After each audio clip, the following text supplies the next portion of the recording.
not guide you. He will put fire and say, son, don't go. Don't go. You are about to end your life. You are about to destroy your life. Don't go. And look at what happens to anybody that says no. You see Proverbs 29 verse 1. Give it to me. Proverbs 29 verse 1.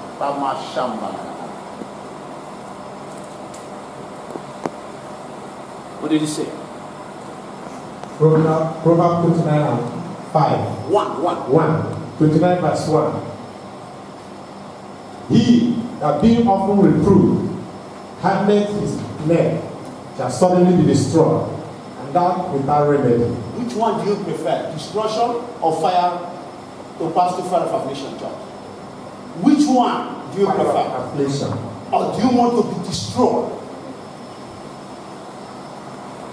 And put before you life and death. I challenge you with the message I'm preaching. He said that you choose destruction or you choose fire of affliction. Tonight, from yesterday, I have poured out my heart by sharing with you 3 benefits already of allowing God to mold you in that potter's house and remove every doubt and make you strong by pushing you to pass through fire of affliction. Share with you, the day you start dying for your family is the day your family will start living. The day you start dying for your church is the day your church will start living. The day you start dying for your wife or your husband is the day your husband or your wife will start living. In first world country, that is where there is high rate of divorce. Marriage is not sacrifice. Marriage is not forgiveness. Marriage is, Pastor Joseph, I have to be comfortable. My wife is not. That is an impossible situation. God in his wisdom, infinite wisdom, God in his infinite wisdom knew that man has weaknesses. And the only way man can be able to live together is for you to be competing to be the best forgiver. He knows. Then he now brought out the 2 most important keys of keeping a relationship: forgiveness and sacrifice. But the first word said, when they want to handle a case between a husband and wife, they ask the wife, are you comfortable in this marriage? Are you sure? Are you sure? Do you want to go away? Do you feel like going away? And they will go to the man and say, are you sure? Are you comfortable? Are you? I wish they would ask me. I would say I can never be comfortable if my wife is not comfortable. Because that's the biblical. You say her body is no more her body, it's my body. And my body is no more my body. That is why I said, leave all this slim, leave my body like that, oh, leave it like that. So that when somebody enter bed, you know somebody enter bed. I'm not married, I'm not going to party. The woman I'm married, I'm not going to party. They put on the front seat. I'm is it a bad thing? She will go to Facebook and get this one, and I don't know whether it's concussion from native doctor. They are putting it. I want to sleep that. Who wants you to sleep that? Your body is not your body, it's my body. The body is not in my home.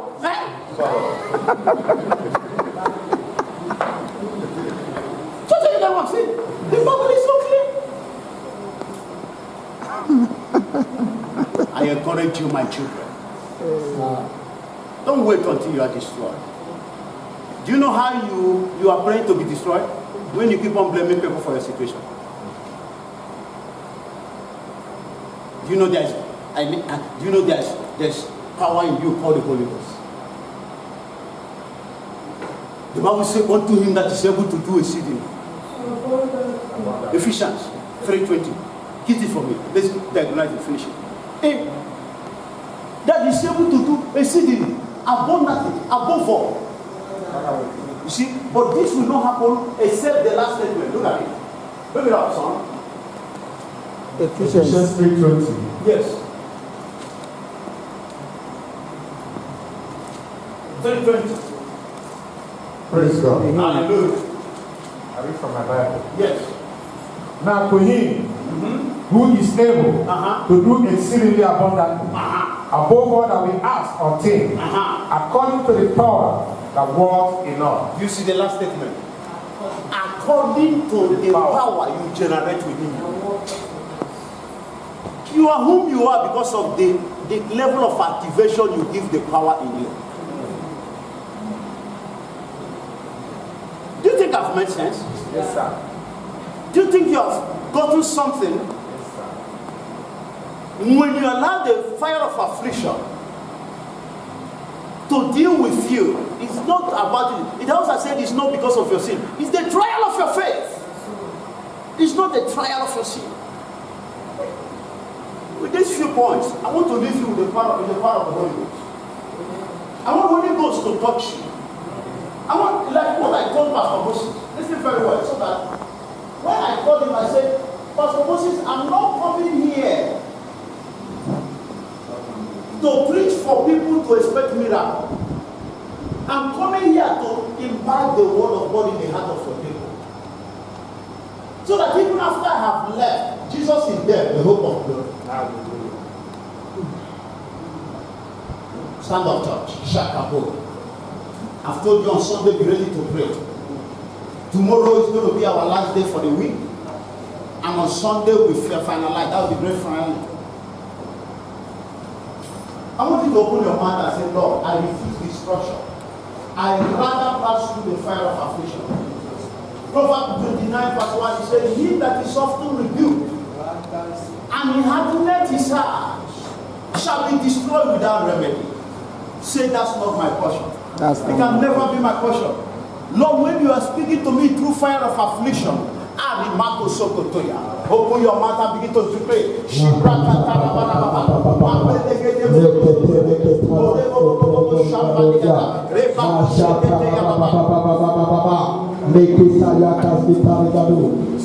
Church, in this same Malaysia, 2010, when we were about getting our visa, they checked my blood sugar and said that it was 31.5.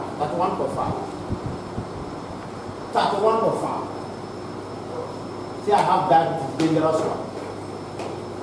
As I'm talking to you now, it has disappeared. Hallelujah. I didn't blame anyone. I held God. Your certificate, when it comes out to Facebook, the national and doctor gave you. You see, he came back to fasting, 5.4. And after 2 hours after eating, 6.2. Pray. I knew God cannot give me something greater than me. What is that situation you're passing through that is making you to give up? That want to make you to lose your God? It's not in this season. God will not allow that. Open your mouth and say, no, I refuse to give up. I refuse to give up. I refuse to give up in the name of Jesus. I refuse to give up. I will never give up. In the name of Jesus, no matter what we're going through, no matter the fire, we will not give up. We will not give up. We will not surrender. In the name of Jesus. Lord, amen.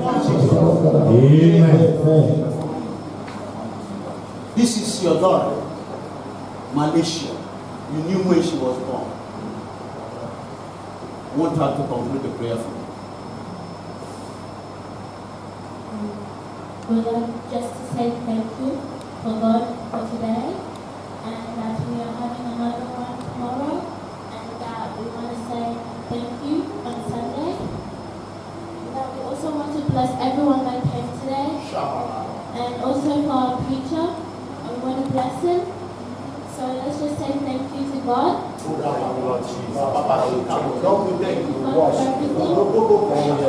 bless you and we give you praise. We give you all the glory, King of Kings. And that began to do and to do in our midst. We lift our voice in adoration. We put our worship in the sound of our praise. We say thank you, Lord. Lord, we thank you. Lord, we give you all the praise. We give you all the glory. We give you all the honor and adoration. Amen. Thank you, Jesus, for today. And Amen. Thank you so much. Thank you, Jesus. Hallelujah. Thank you. Labra. Thank you, Father. Can we come ahead to the King of Kings?